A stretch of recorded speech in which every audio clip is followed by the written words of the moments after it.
Hey, what's going on, everybody? And welcome to the live edition of the FTN Fantasy Baseball Podcast. I didn't almost say football, but I may have because everything in my feed is football, football, football. We need to get some baseball in. And here we are heading into week 18. All-Star break is over. Jordan Walker won the home run derby. And I am joined by the arguably best fantasy player in the world, fantasy baseball and football. I could just say fantasy player, Mr. John Pausma. John, how are you today? Hey, Vlad, thanks for having me on. I'm doing great. Thanks.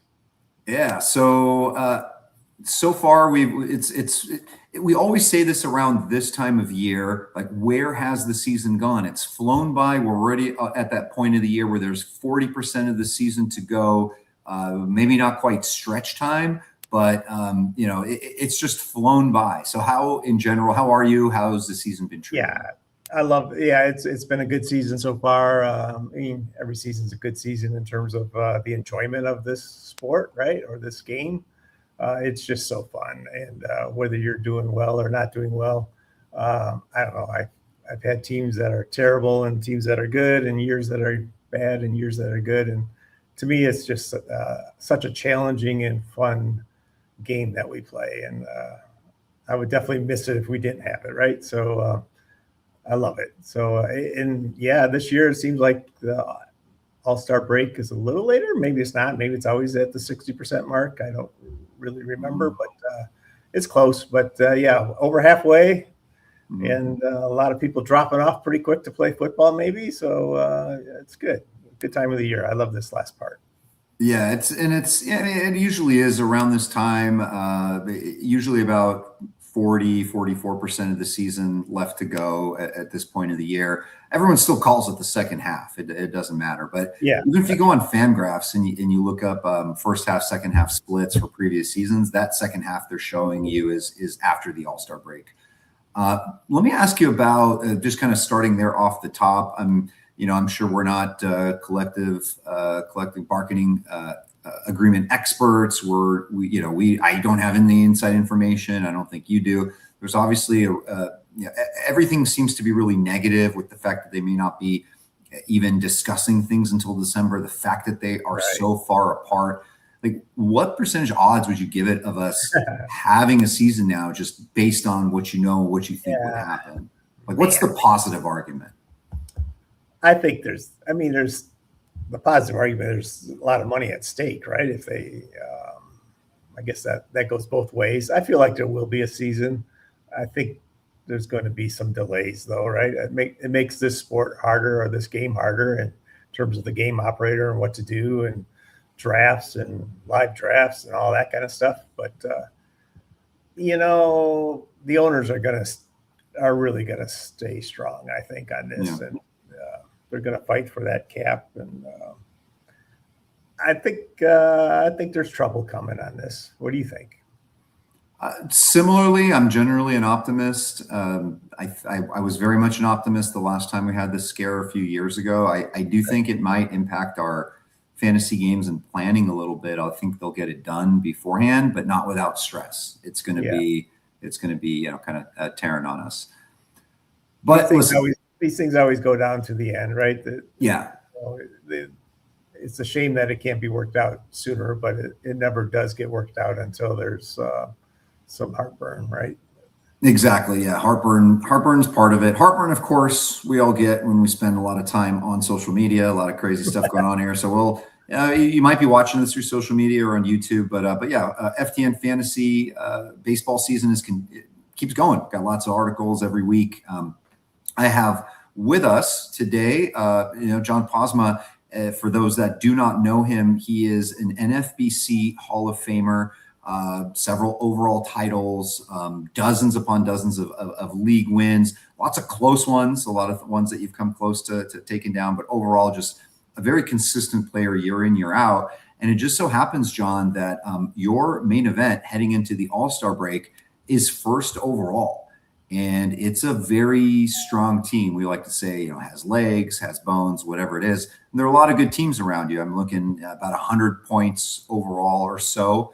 And those things shift quickly, right? In one day, someone can still move up 150 plus points. It happens, but just kind of wanted to go over your team, what it looks like, what your plans might be for it. Yeah, it's one of the most boring teams you'll ever see. Like you look at this team and think, I look at this team and think, no way is this a first place team, right? But I mean, it doesn't get much more boring than what this team is. Brian Reynolds, Michael Harris, Cronenworth,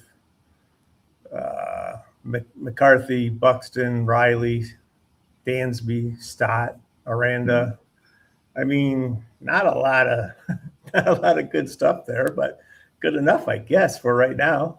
We'll see how it holds up. It's stronger in hitting than it is in pitching, but it's an Ohtani team, so I should have started with that, I guess, right? So I had the one pick in this draft, and I started Ohtani. Oh yeah, that guy. Right. Your first overall pick. Have you used him as pitcher at all, especially if you're sitting a week of pitching? Yeah, so I tried to do it this past week, not on this team, but I had one other Ohtani team, and that didn't work out so good. He didn't even pitch, right? So that was like a double whammy. Really bad.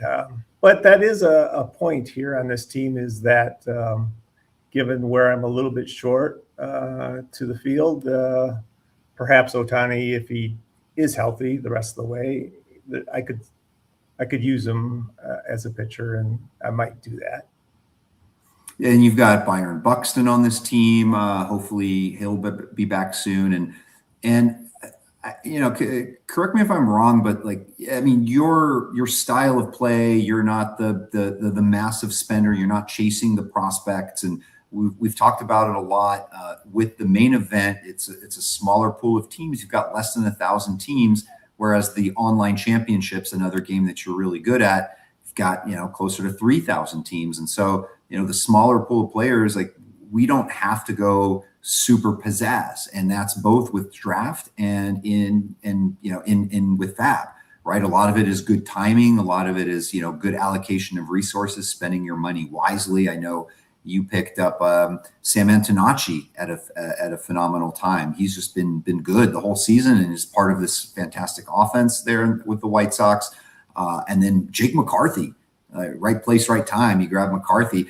Do you remember if he was starting to get more playing time, or were they at home for a week? Like, what do you remember when you picked up McCarthy? Yeah, I'd have to go back and look at that plot. I don't remember exactly when I picked him up. Part of the problem is I'm just a McCarthy fan over the past years as well, and not always does that turn out very well. But in this case, he's turning. I think it was when Doyle was having some trouble that I picked him up. But yeah. I could look back and see, but he's been good. Yeah. So this, it's kind of a normal build for me, this team. I like to start with, from the one hole. Of course, you like to start from the one hole if you can. And I got fortunate to get the one pick. And then 2-3 turn, I was kind of dialed in that it was going to have to be yellow, either 2 starters or a starter reliever. I probably wasn't going to go 2 relievers, even though that seemed to be some of the rage this year at draft time was doing that.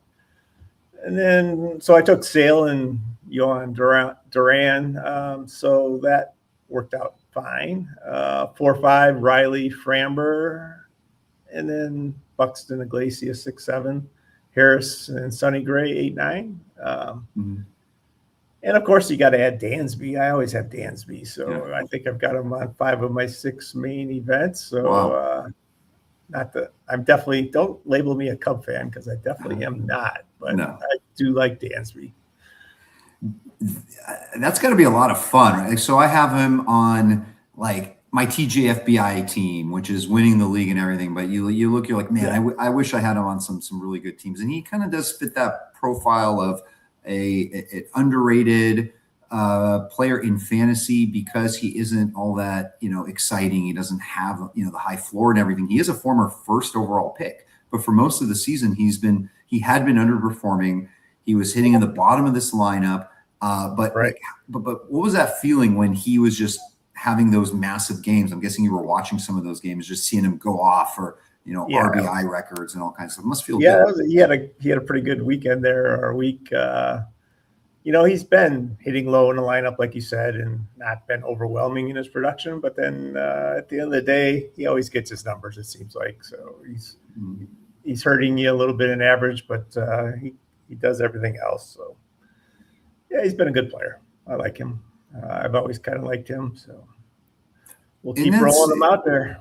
Yeah, no, absolutely. In that same vein, another guy who he's really fit the prototype of boring player, but then this past season, last year, Brian Reynolds of the Pittsburgh Pirates just wasn't really good for fantasy, and so his ADP went from 80 to 100 last year to over 200 this year, and seemed like there was some good value there. But did you have any feel or idea, even with potential of Connor Griffin joining the team, did you really think this was going to be going into the All-Star or coming out of the All-Star break, the team tied for the most runs in Major League Baseball? Yeah, and I'm sure you weren't guessing that the Nationals would be the other one, but Reynolds has been awesome. Sure. Yeah, those two teams are quite a surprise on the offensive side for sure. Reynolds, in terms of Reynolds himself, I've always been kind of a Reynolds fan as well. And I love those players that give you something in all the categories. And he kind of fits that mold as well. And I don't remember if the 14-15 turn was where he was going. That's where I got him in this team. I've been known to take Brian Reynolds quite a bit. So it just fits that kind of. And then Aranda was earlier. That was one of my targets, I would say. Aranda, just that high average power, right? You don't get that too often. And that's been a good pick too. So this team, ironically, the first 15, I guess, are all still on my team and have played almost all year, right? So it's been, knock on wood, fortunate on injuries, and it's been a healthy team, and that does make a difference. So. And you have Samuel Basayo on the team as well. Where were you in draft season with the whole, him and Rutschman are going around the same place? And a lot of people were like, just skipping on him entirely, or some had two catchers at that point. Was he a full-on target for you, or he just fell in your lap somehow? Yeah, it ended up being on this team, I felt like I needed a little bit more power. I don't remember if I had Basayo ahead of Rutschman, but so much is team dependent as you're drafting, right? Like, so I rostered Michael Harris, and not necessarily a lot of power there. And I don't know, I just felt like I needed a little bit more power there. So I took Basayo, but those two they did go right next to each other, 11-1 and 11-3 in this draft. So I think Warner took him at 11-3. So either one would have been good. And they've been great. So I can't say, I'd like to say I target them, because if I did, I'd have them on a lot more drafts. It's my only one. So got to have one of everyone, right? Brandon Marsh, that's a good one. I don't know if that was a fab pickup for you, if you picked him up towards the end of the year. So he was actually someone I highlighted in my outfielder article in the preseason, just believing that it kind of fit that mold of a guy that could produce across the board. We've seen him hit for average before. We've seen him steal bases, hit home runs, and the possibility that maybe he would get the opportunity to hit against lefties. And he's been in that lineup every day. Philly's outfield is really kind of meager if you just think about the fact that they are having to play a guy like Derek Hill. They're playing Gabriel Rincones Jr., who is just out of the minors and just a guy essentially, and Carl's son Justin Crawford. For fantasy purposes, he hasn't been all that solid. But Brandon Marsh, was he a target for you in the preseason? Marsh was, he nice. Kind of bubbled up on Babs, and definitely was a target. You mentioned Justin Crawford. I did draft him too at the 16th, and I dropped him, so I don't have him anymore. But Marsh was a 22nd round pick, so 22, 23 turns. So that if you get a couple of those that's great if you can get something in that area of the draft. And I was fortunate to get Brandon Marsh there, and he's been great. I've got a few of him, and it's been a pleasant surprise. With Austin, the reason I have him, Vlad, is because you wrote about him, and Sure. No, that's helpful. I appreciate your writing and your insights. It's great. Well, hopefully you ignored the third base section where I spread much love to Mr. Austin Riley, because no way in a million years would I think that Austin Riley would be this bad, striking out at a clip over 30%. He was my next hitter after Ohtani. I took him at the 4-5 turn in this one, and he's not been good, right? And in fact, I dropped him in a 12-teamer. I'm not going to drop him probably on the 15, but he has just not been good. And he was the guy getting a lot of hype as the end of the draft season, right? He was moving up. There was the report about him running and how many bases he was going to steal. He's been a dog. He's been really, really bad. I've been paying attention to some quotes from him, and it just seems as the season goes, the confidence is dropping a little bit, to the point where the last comment a couple weeks ago was like, I'm, just don't know what's wrong. It's gotta be better eventually. Is what he like said. A little bit mental, right? For sure. And something with his hitting coach. He doesn't have the same hitting coach. Yeah. He's having a hard time with this game right now. Having Austin Riley just start to get going, I think obviously would do really well for this team that for the most part seems to me like it's avoided a lot of big injuries. On the pitching front, you got Chris Sale there as your ace. You took Framber; he's had his ups and downs, and Sonny Gray has been a phenomenal pick. ERA under 3, and just one of the aces there. Lots of good pitching there on the Boston Red Sox, and then you grab Braxton Ashcraft. He's been solid as well. He's probably has a little bit of a innings limit, right? A little bit. How do you think they might treat him down the stretch, especially if they want him for the playoffs? Yeah, I think that's where it's going to come into play with several players. Ashcraft being one of them. I think there was a great article in HQ Bloomfield highlighted Ashcraft as a guy that was probably going to get limited. He did a nice chart or whatever he calls those things, Bloom boards or whatever, and it was a comparison of innings pitched to career high innings pitched, and Ashcraft didn't. He clearly he's going to get limited at some point here, but he's been good so far, and I just need to know that it's not going to last and have some plans on that part, right? Hopefully there are a couple of guys that you added for the second half that will treat you well. These are 3 guys that I've actually been kind of continuing to highlight in my articles, and they haven't been the best, but they're 3 guys that I really do like. We're going to pick our spots for some of them, of course, but Shane Bieber, for example, I think is going to get going here at some point. Sean Manaea, we'll see, right? I think he gets Seattle this week. I think we're gonna be starting him, or next week. I'm sorry, he's gonna get he's home at Tampa. Which one? Who is?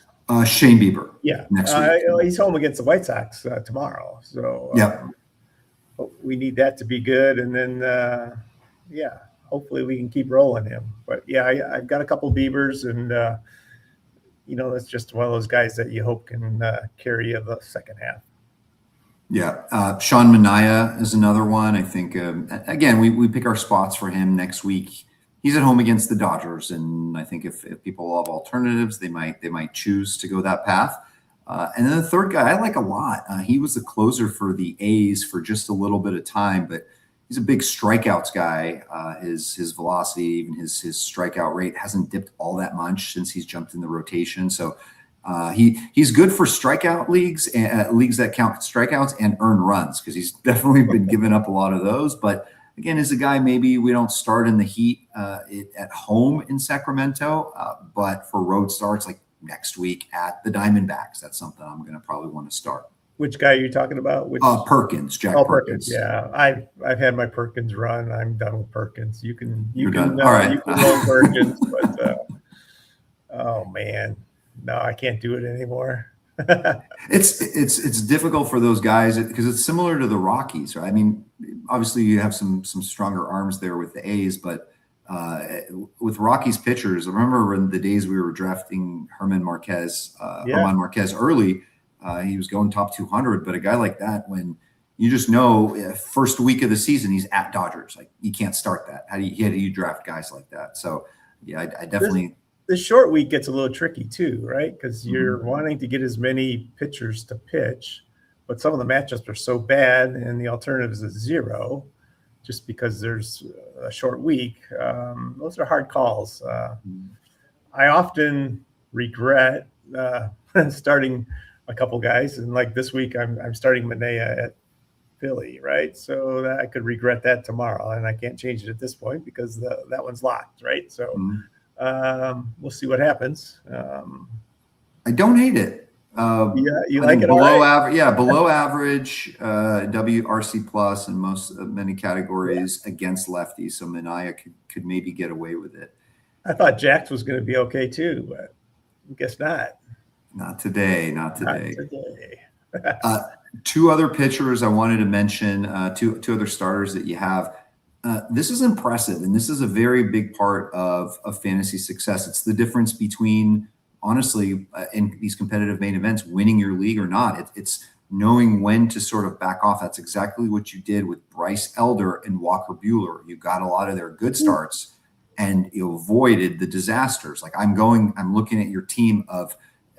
Anyone can do it. You can go to the overall main event. You can click on John's team, and you can click on to see his fantasy stats. And if you notice, Elder and Buehler have very low ERAs and WHIPs for his team, and so that to me means that you avoided those disasters. So that's impressive. Anything you saw coming there, or just good luck, good timing? Yeah, Elder was just really he was really struggling 2 or 3 starts in a row, and you just see that something wasn't right with him, and I jumped off him pretty quick. Buehler, I don't know. He's terrible, right? Yeah, not the same. I mean, you only need to take a couple of those big hits from these pitchers, and Dustin May, same thing, and it hurts you, and you just sometimes I just out of spite cut a guy, right? Because it's been crap on your team, and you've had enough of it. You can't deal with it anymore, and you're going to go to somebody more reliable, or even some of these middle relievers are going to be better. And but I got a couple guys in the wings. Hopefully I got Tyon, hopefully back soon. Molly, I'm not sure what to do with him. He's kind of on a bubble for me. Framber, we had good Framber last week, so if we get good Framber the rest of the way, that'd be great. Bailey Ober was a big pickup of mine this week. We'll see if that's going to be good, bad, or otherwise. Probably bad, but we got him. We'll see. So there's some risk, obviously, with some of those names I just said on this team. So it's for sure not a slam dunk. I would definitely take the field over this team, but it's fun to be in a good spot right now. And I got a couple $100 of fab left, so in the middle of pack there. Lowy is right behind me, and what a year he's had across the board. It looks like time for him to get back to football for sure. Yeah, he's got a bunch of teams up there, so it's going to be a good battle on this. Even just for the league, is going to be a good battle. So now is the team. So Glenn Lowy is his NFBC Hall of Famer. Does Glenn? He's 4th overall. Is his team in the same league as yours, where that's first, or is that a different? No, a different one. He's got one that's 15th as well. So so the 15th team is in my league, and then Todd Whitestone is in 3rd.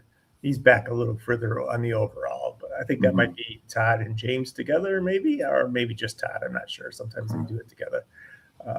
But yeah, no, it'd be a good battle. Lowy's at 125.5 points. I'm at 131.5, so it's tight, and he's right there. So a couple blow-ups on those pitchers I mentioned could even this out pretty quick. It happens quickly. Another thing to point out about your team is that you have all of your saves from essentially 2 players, and you got a couple from Brad Keller there. There was a little stretch where you rostered $189 Brad Keller. Let me tell you. Hey, you gotta use it for something. So hey, listen, that could be worth it, right? Those 3 saves could be worth 100. That was so dumb.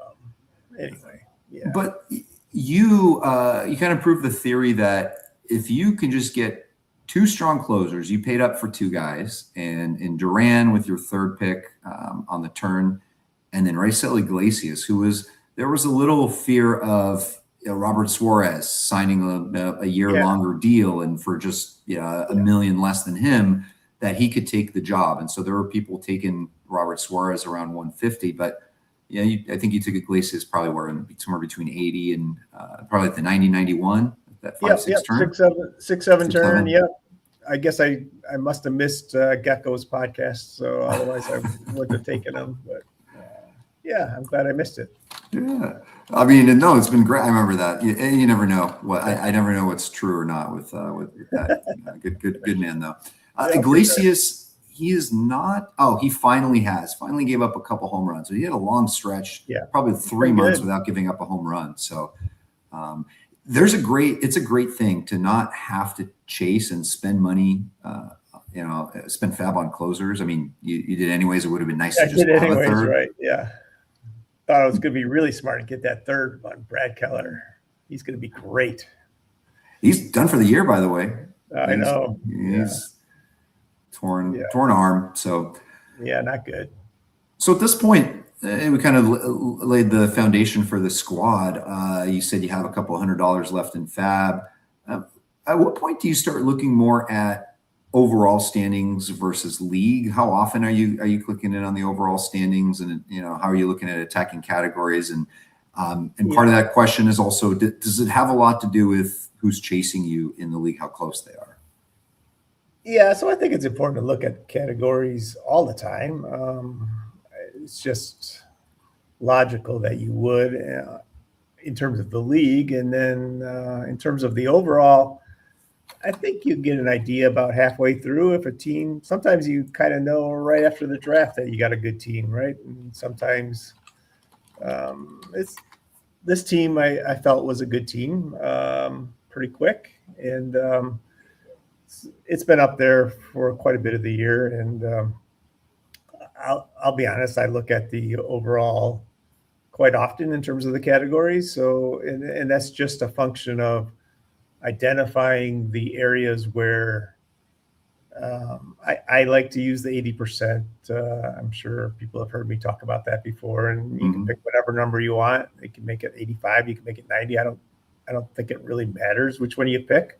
I feel like it's just intuitive that you can gain the most points by having each of those categories equal up to around that 80%. So if you got one that's lagging in the 50 range, getting that one from 50 to 80 is going to result in a lot of overall points. And that's the area of the chart, you might say, that you can pick up a lot of points. If you got one really lagging in the 20 or 30, getting that 30 to 50 is not going to result the same amount of points. So it's important. I like balance. I'm a big believer in balance in the draft. And you kind of know which way after the draft, everything didn't go the right way, right? You missed out on your speed guys, or you missed out on the power guys. And so then you lean that way a little bit more in fab, right? And then you keep looking at it, and at the quarter pull, at the half pull.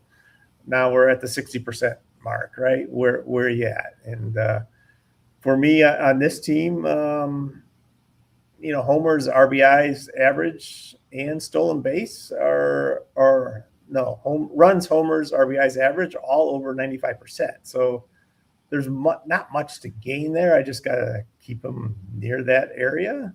But stolen base is at 69%, for example, on this team. So that's the perfect one to be low on, right? So I feel great about that. But the pitching's not as rosy, right? So as you might have might have picked up when I was talking about some of those players and who they're pitching against and et cetera. I'm 63% on Ks and 69 on whip. The rest are good. So maybe Ohtani comes into play there, right? With K and whip. So I feel good about that, other than that he's hurt, right? Or somewhat hurt. So we'll see. I do like the flexibility of having Ohtani to move into that, especially if you're 95 plus on the power categories. So maybe there's some room there. So I feel fairly good about this team. Yeah, I'm looking at the category standings now in the overall, and I feel like your team is exactly where I would want a leading overall team because of the categories that you're short. And you mentioned stolen bases as one of them, right? Like that is one of the categories that you can find and stream, like as opposed to batting average, where it looks like you're 98th percentile, 99th. Batting average is, I don't think it doesn't matter who you are, what your model says. Like I mean, there are outliers sometimes. Like there's, somebody they're going to Colorado or like your Brewers, right? A few weeks ago, they went to like, Colorado or Sacramento, whatever. Yeah. You can kind of smell those things coming, but if it's just like mediocre matchups, they're facing some good pitchers, some lefties, some righties, and considering the pool of players available in 15 is so, it's light. It's really hard to stream the batting average, but the strikeouts, I'm sorry, the stolen bases is one thing. Yeah. Strikeouts is another one of your weak categories, which I think is another thing that you can strategically attack. It's a little surprising that that's a weak one, given that I've been rolling 2 closers most of the time. So but you're right. We can gain on Ks and maybe lose a little bit of ratios, right? So that's always the trade-off, it seems like. So, I mean, if Bailey Ober's good and back, that'll be helpful. He's probably not, but a good start against the Cubs would be great. And then Bieber back. He's theoretically a good ratio guy and a help. Maybe a couple 2 starts along the way. The rest of the way, maybe there's a shot in his team. We'll see. Yeah, no, I think it definitely is it's a nice mix. It's a good team. And then again, like you are 90th percentile in saves with essentially 2 guys, which I think is just really huge. I also noticed that you are human a little bit because you also did some catcher streaming. So you did get your Basayo, but you did kind of go through it there with, going with the Freddie Fermin, Amaya, Henry Davis, Pedro Pajes. You did actually get some really good stats. You caught Caratini at his height, so that's good. Hopefully, there's a catcher there for you. Yeah, I just dropped Caratini. He's been great, but Jeffers back. I just felt like he wasn't going to get enough at bats. I debated keeping him. They don't mind playing him a little bit at DH, but I don't know. So I dropped him for Wells, which is a little bit of a risk in terms of average. But Wells, I feel like, is about to go on a little bit of a heater here. We'll see. I'm on the lookout for maybe next week. I'll pick up Caratini again. I don't know. I'm quite famous for not famous, but it's not unusual for me to drop a guy and pick the same guy back up the following week. But not the smartest at that. And the Twins, actually, the way it lines up, of course, this is the 1 week where we're looking at pitching matchups for the upcoming week, and there's nothing set in stone other than a couple of guys, and things can change. I think a couple of guys are coming back from the IL, and things will shift. But as of now, the Twins are probably going to face 4 lefties next week, and they get 7 games. So it is kind of a good week for Caratini. You'll see it in the Fab article. I do like Luis Campusano. I think he missed the game before the break. Hopefully he's back. He's somebody that I like. Andy Rodriguez might come off the IL as well. Somebody that's been, those are 2 guys I've been chasing for years. It's like, just, come on, guys, just stay healthy. Just stay healthy. So about the prep work you do on your weekly article? Does that when you get to Fab, putting your Fab bids in, you're just more well prepared than everybody else in terms of understanding the matchups, and it gives you an advantage, you feel like, or what's your thoughts on that? Yeah, I feel like it gets better for me every single year. The one thing that I've done consistently since last year is I start the work Friday morning. So most of the time Friday, there's, even in the summer, I usually have like grandparents helping out, whatever, like, kids are in camp. So wife's work, I have the time to put in. So I spend most of the day Friday because, my data tables that I do for these, I'm basically, it's a list of 100 plus players on each, and I'm putting notes in. So I'm feeling very comfortable with the player pool. Release those data tables with projected bid ranges on Friday afternoon, Friday evening. And then, the games happen. And then, of course, if there are a million changes, usually publish the article Saturday morning, another, million more changes. And inevitably, you kind of miss something here, here and there. But I'm always rushing my bids. It's one of the reasons why I played less teams this year.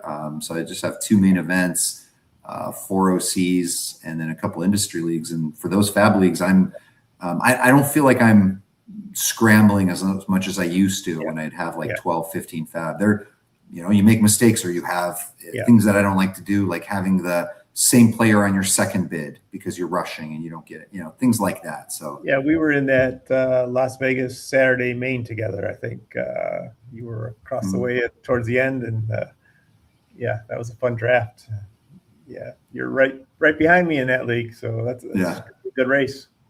That was the one team. It's funny. I have one good main event, one not so good, and that's exactly how I felt about them going into the draft. Like, forgot it was like a Gunner Pete Alonso combo. I mean, of course, Baltimore hasn't played to those expectations, especially those two guys. But the team overall has been pretty solid, and just bad breaks along the way. You finally get the good Spencer Strider, and then he gets hurt, and other pitcher injuries. So, hopefully I'll make it fun for you. If I remember right, you were kind of sitting next to a rogue drafter a little bit too on the end on that draft.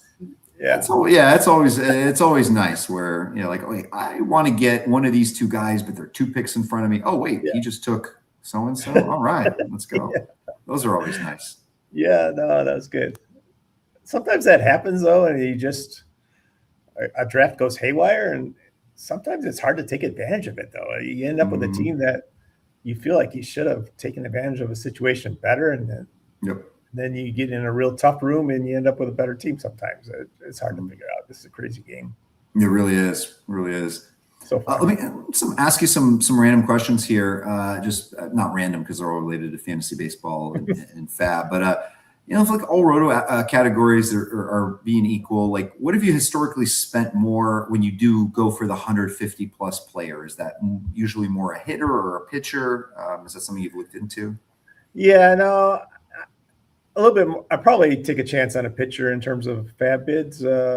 This year, Noah Schultz, I bought quite a bit. The Arizona outfielder, Waldschmidt. I did spend up on him as well on the hitter side. Neither of those have worked out. Maybe I should have held Schultz. He's back to pitching well, and I don't know. I take a lot of chances on some guys, and that triple digits on both of those guys, and that didn't turn out. I had one. I think it was in April. I bought Waldschmidt, Schultz, and Brad Keller. Schultz, Brad Keller, and Antonacci on the same week, and it was like a total of 409. So 2 of the 3 are gone. I still have Antonacci, of course, but I think he was 52 to 51, so that was a nice win. But the other ones were 189 and 159 or something like that, and not good. So there's a lot of wasted fab that goes into this game for sure. Yeah, and it's rare when one of those big spends truly pays off. I mean, I would say for the most part, people that spent up on AJ Ewing, he's been paying off. He's been good. He's part of that lineup, and now that the Mets are going to become sellers, he's not going anywhere. He's going to be a part of that team. So for sure, he's been really strong. If you could name a couple of players, or even one, like somebody that you really had to have this year, you got them, and they've just been great. Like players that you've had you have a lot across a lot of your teams. I mentioned one already, is Dansby, right? Dansby Swanson. I've got a lot of him. Sonny Gray was a big target of mine as well. He was just undervalued, I felt like, this draft season. He's just a good player. And then I was definitely shooting for Aranda as well, just that average power that I mentioned earlier. Other than that, I'm just trying to add boring vets that do a little bit of everything. And I think hopefully was successful at some of that. How about you? Who are your targets this year? Well, we talk about one of them here. Randy Leeson, big second half coming for Luis Robert Jr. Have to imagine the Mets will trade him. So we all know right. I have he was your Yelich, right? he was my this year's Yelich, and Yeah. it's gonna going down, and unless he just has a stellar 40% the remainder of the season, this is going to go down as my biggest my biggest Yelich. It could be as good as the real Yelich the rest of the way, maybe. But he hasn't. Man, he's not been that great either. Yeah. He was kind of one guy for me. I mean, there's one thing, and I'll ask you this too. As far as FOMO, the big thing for me, missing out or not being heavy on Mizorowski or Miz. I got one. Yeah, I have one Miz. I had him in an auction. Like I was leading the bid in an auction. Somebody went, I don't remember what the number was, 15, 16. I remember Brady looking at me. He was the auctioneer, and I've got my Miz shirt on, and I still didn't go the extra $1. You didn't go with the shirts. You were in the shirt. I definitely should have. Another guy, Jordan, I probably is one of my biggest regrets. Just not been healthy previously, and this year he is, right? And that power average guy, he looks so good. Like, no, I don't think I have any. So some regrets, but hey, there's next year. Funny enough, I kind of set my KDS for both leagues, had a little bit of where can I get Jordan to fall for me, and it didn't work out. There was always somebody drafting him before I could. So that's the right idea. You just needed to execute. You need to jump in a little more. Got to jump in. There's always something good. At least you were on him. I wasn't on him, but yeah. A couple other guys. So these two guys were in a lot of sort of bust projection articles because they had just one big season each, and people thought they were mispriced. I was one of those people. James Wood and Pete Crow Armstrong. It just so happens James Wood is the number one player on any fantasy rater you look at, and PCA is right there, top 3. So where were you on them preseason? Yeah, where was I? I was off of them. Man, really bad. What's the lesson there for ourselves? Right? Is there one? Yeah. PCA, I just felt like he didn't have enough contact, right? Man, I hear about it every single day. I'm on a chat group with a bunch of Cub fans. And, the PCA chatter is unbearable. You can drop out of that anytime you want. Brewer fan.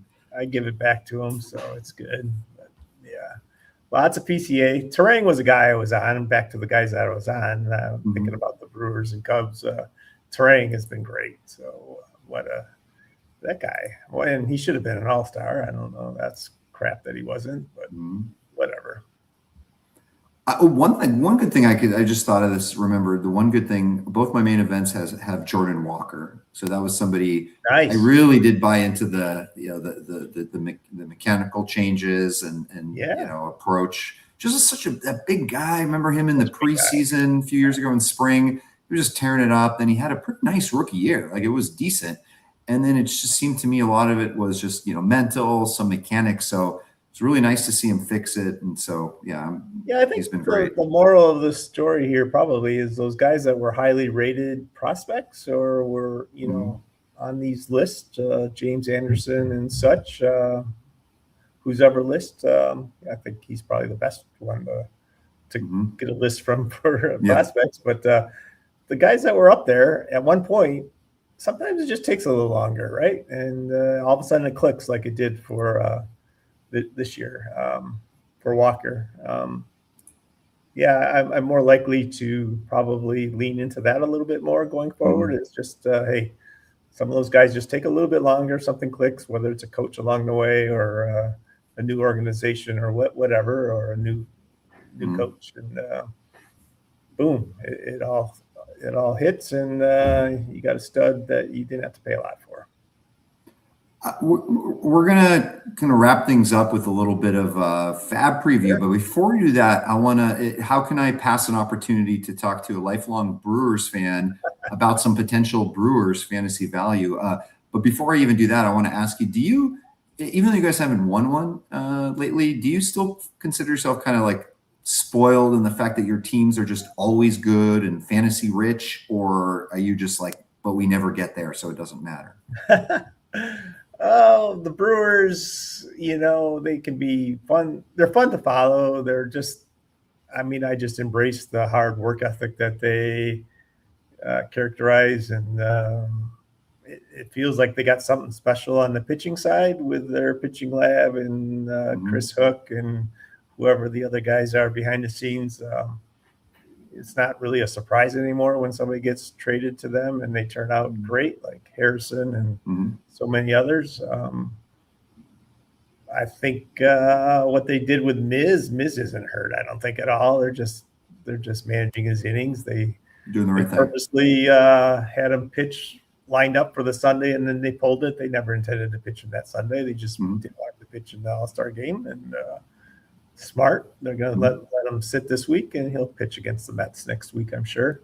It's a great team. I guess I can relate to them just in the sense of, that it's usually a bunch of underachievers, and they work hard and they get good results. And I appreciate that kind of mentality, and I aim to do that in the fantasy game, right? So. Like Sal Frelick. How can you not like that guy? He dives at everything. He's always got his jersey dirty. They can beat the big market teams year after year in terms of a regular season. Yeah, but it would be nice to beat the Dodgers one of these times. Yeah. Could happen in a year. Baseball get hot, and it can happen. And then I remember as a kid when they grabbed CC Sabathia, and then they pitched him like every 3 days for 3 weeks in a row and made a run. That was so great that they finally bought somebody at the end to go for it. And I'd like to see them do that again, right? So, but it's hard to argue with their approach, right? They've got the best farm, almost every measure. They've got the best farm system, and a lot of great players coming. We'll see how this kid they just called up is. I think that's trouble for Frelick, actually. Lara. He looks really patient and at home at the plate, and I think he's going to be a good player. We'll see.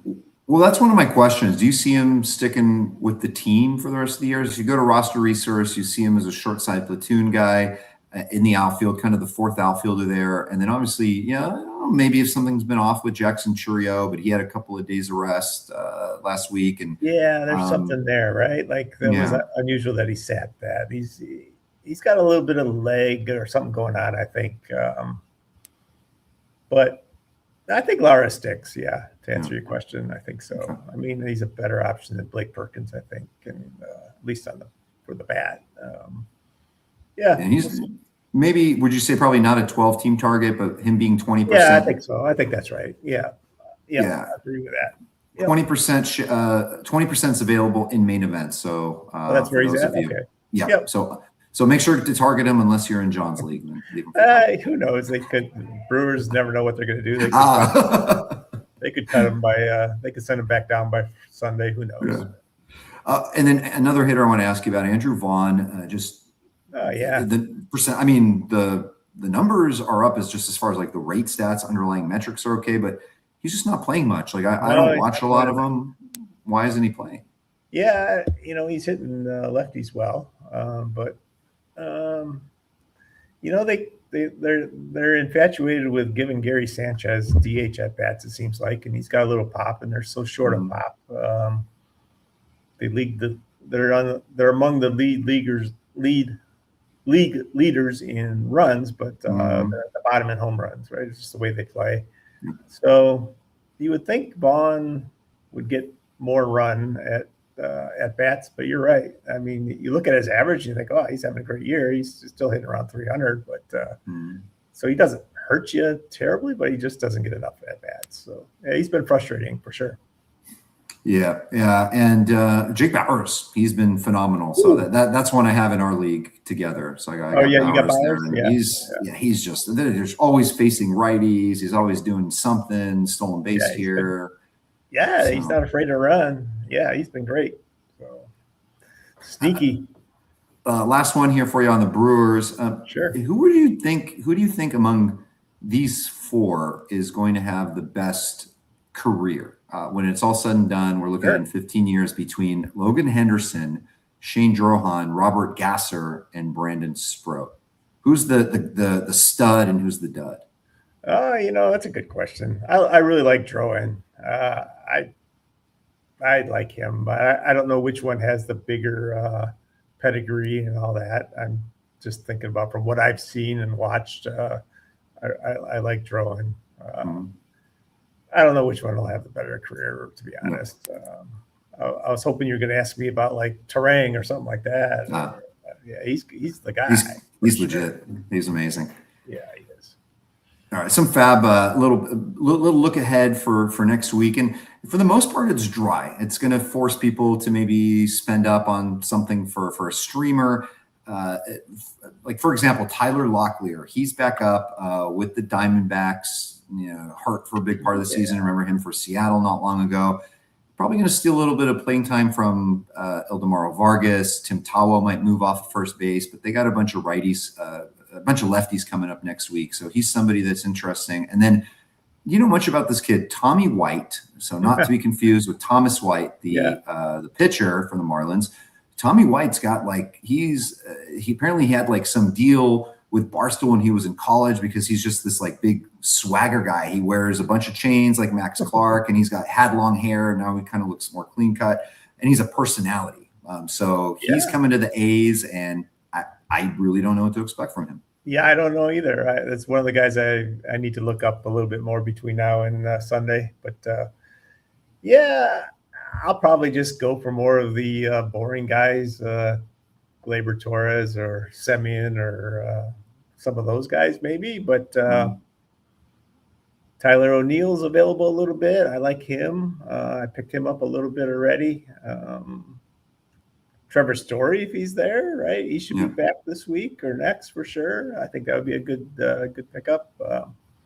Those are probably the guys I'm looking at, but to be honest, I haven't looked too close at next week's pickups yet. So the O'Neill one is interesting, right? Because he's somebody that you just kind of know. You've been playing fantasy we play fantasy for a while. You're just like, oh, home run in consecutive days. Streakiest guy we know. Just ride him until he breaks. It just so happens the Orioles will face 3 lefties the way it's projected now for the beginning of next week. The tough part is they're good lefties, right? So they're actually some good left. Doesn't mean that he can't go to his old stomping grounds in Boston and do some damage there. But guys like him, Kobe Mayo in deep leagues, maybe Leody Taveras. I think that's a Phil special usually. But those guys are going to play against the lefties. Whether it works out, they shut them down. That's a whole nother story. So that's interesting. Gleyber Torres, you mentioned, he's probably going to be back next week. I think he's available in about 40% of mains. Marcus Semien, I don't know if he's got anything left in the tank. I had him in the main that weren't together. I dropped him when he went on the IL. I had him and dropped him as well. This Anthony Siegler guy on Boston, he's been leading off, and we know that Boston they've gone through it, right? Like they just cannot find their leadoff man. You had somebody like Rafaela who's actually having a good season. He's been hitting second a lot, and he's not a big on base guy. But I mean, Mickey Gasper was the leadoff man for goodness sakes. But now you notice this hot streak they've been on since Siegler has been leading off, and it's against lefties and righties. He's still available, I think, in 30%. Yeah, he's pretty widely available. I haven't paid too much attention to him, but we'll see what changes when Story's back. But possible. In a 12-teamer, who would you rather stash? Somebody that might be back in 2 to 3 weeks, and that's between Jordan Lawler, Trevor Story, and Matt Chapman. How would you order those 3? I'd probably put Story first. Close on the other 2. Probably Story, Chapman, Lawler, but I could be wrong for sure. And then on the pitching side, Zach Thornton was the one. He had that big start. I believe it was last Sunday before the break. He kind of snuck through there. Good chance he might stick in that Mets rotation. I don't think I think he's a little overhyped. I don't know if he's going to be as good as people expect. I could be wrong. I've been wrong before. Yeah. Yeah. I don't know too much about Zach Thornton. I know he had a good run there for, yeah, he should be on the list, I think, for next week for sure. He's going to get some time. He's going to get a chance to play, right? So to start. As far as two-star pitchers go, two steps we call them. You mentioned Tyler Mahle. There's a time and place for him, but you never know if that time and place actually works out for your ratios, because if you look at his numbers, they've been horrific. He's also, he's had some really good starts, but he's also missed a chunk of the season. He's been hurt. If you're going to go for Tyler Mahle, this would make me feel like this might be the week. He's at Kansas City on Monday, if it works out that way. At Kansas City, and then home against the Angels next week. It's about as good as you can get for a two-star. Yeah, you like the second one for sure. Casey's not a pushover on that, but I think I'd probably play him for that. Hope you do okay in the KC game and count on a really good performance on the second one.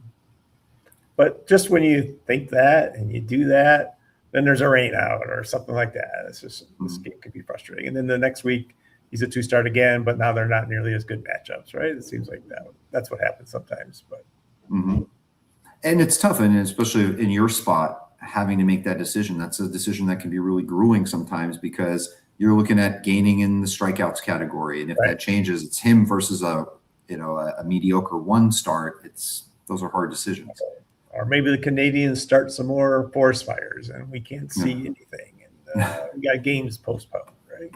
You didn't think about that. It's a very good point. Very possible.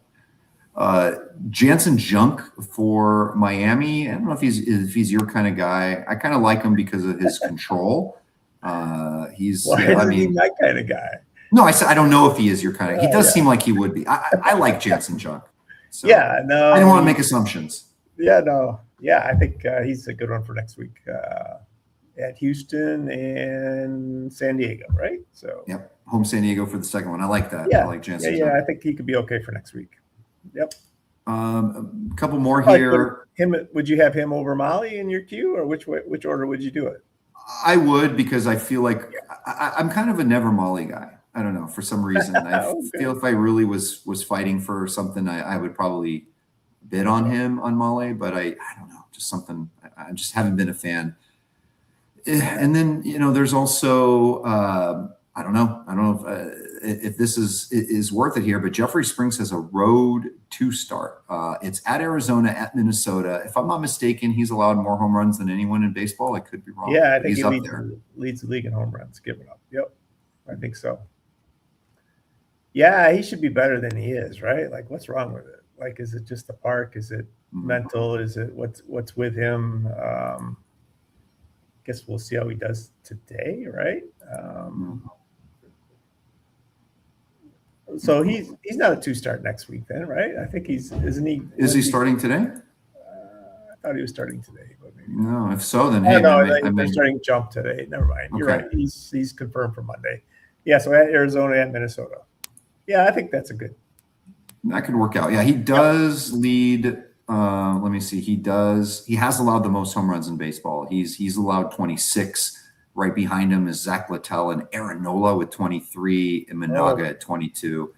So, by the way, Jameson Taillon in 30 less innings, he's got the highest home run per 9. He's allowed 20 in just 67 innings, like 5 less starts. So just FYI for people. He could be a two-start next week too. Detroit and at Pittsburgh. Yep. And then finally, Mitch Bratt, if he lines up for the Monday start. John and I talked about him beforehand. We're not going to pretend to know too much about him. Ask James Anderson, ask Lucas Beery, ask somebody else. I think his calling card is he's got super good control, right? So those kind of guys, a little bit easier to take a chance on, I feel like, right? So many of these guys are fantastic arms, but no control, and then they just blow up. Whereas feels like Brad would give you a good opportunity stay in the game. Last like question. McGreevy, maybe. Like who? McGreevy? Yeah.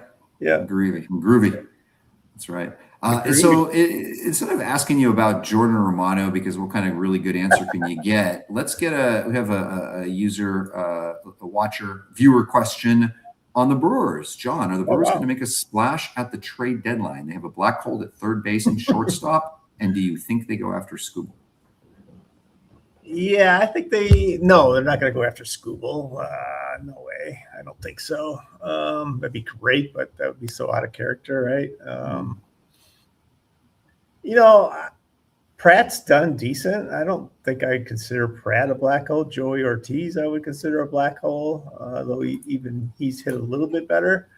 I like Pratt's like a tall, lanky kid, but he's held his own, and I think he's just going to keep getting better with more at bats. I kind of like that guy, but I think they will add. I mean, well, wait, they got McCullers. They're done. They're good.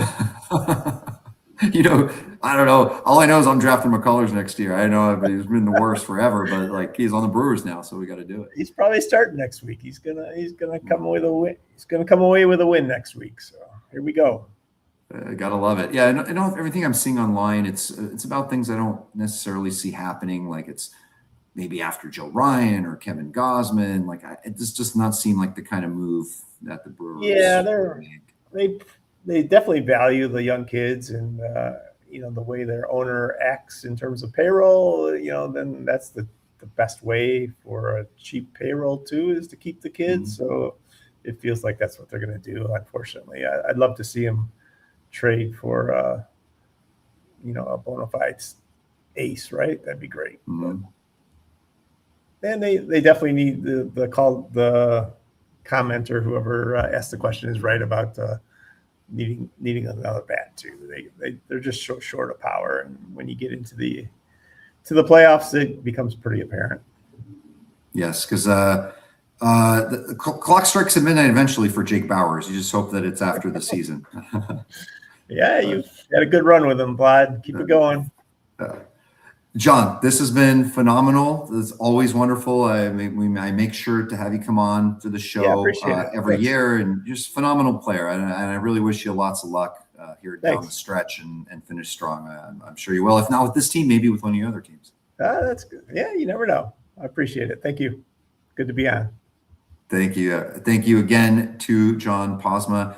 And thank you all for watching, listening. Hope your All-Star break, post-All-Star break, rest of season goes splendidly as well.